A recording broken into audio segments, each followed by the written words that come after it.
Okay, I'm sitting here talking with Julie, who's a patient of Jason at Skin and Laser Specialist. And so, Julie, can you tell me a little bit about what you like about Jason's services? Yes, had major scars from dermabrasion from a plastic surgeon, and had been doing laser therapy at many other places, from fractionals and skin tight, and nothing made a difference like this. I even went to somewhere else for Botox last week, and she said she could not believe the difference that it made. So what do you love about Fraxel? It completely cleared up the scar. You had facial scar? Yeah. From being burned from another person that did laser and then tried to fix it with dermabrasion. It was actually a plastic surgeon, and it was very obvious. And Jason had pushed down the filler. They tried so many things to fix it and just complicated it.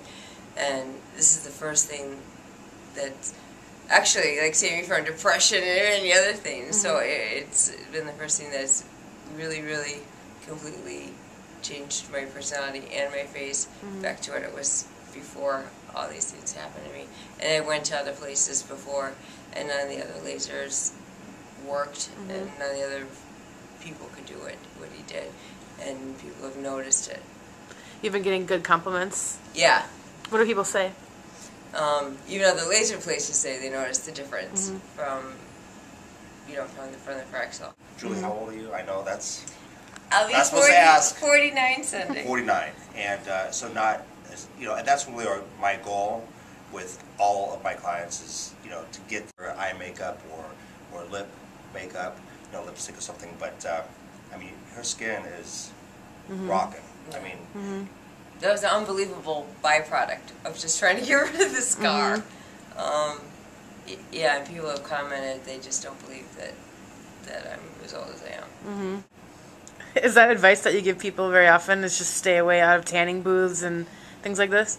I think that, especially here in the Midwest, people in the Midwest, they don't get a whole lot of sun. So if you go tanning, I don't mind it. Keep it to a minimum. I'm Italian, Greek, Arab. I'm really not that dark. But I'll probably go to like a high UVB bed maybe once every 2 or 3 months for even 10 minutes, just to get a little bit. It's when you start burning, it's when you start hurting yourself. Everything in moderation. It's not the Oreo that kills you.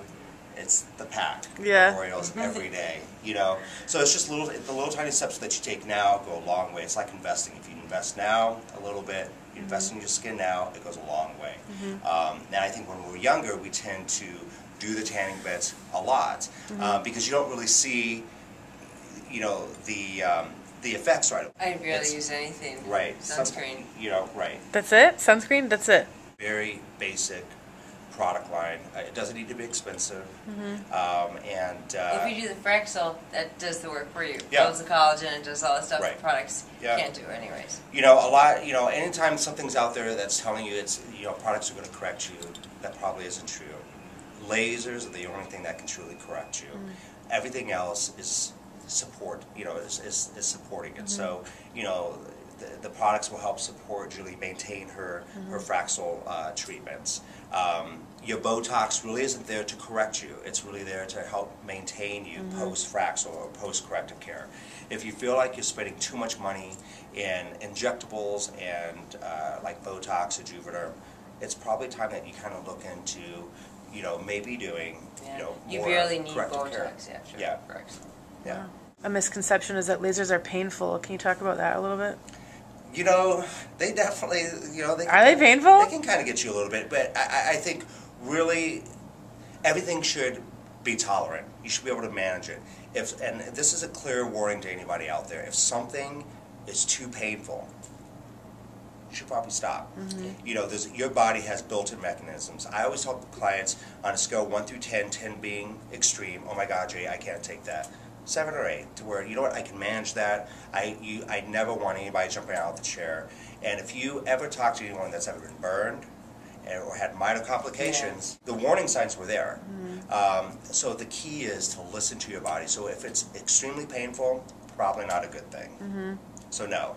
At least in my clinics, it's never been like that. Yeah. You know, the Fraxels are really the only procedure that we do a numbing procedure on, just because it's an ablative laser, so you do need that. But even my treatments for tattoo removal,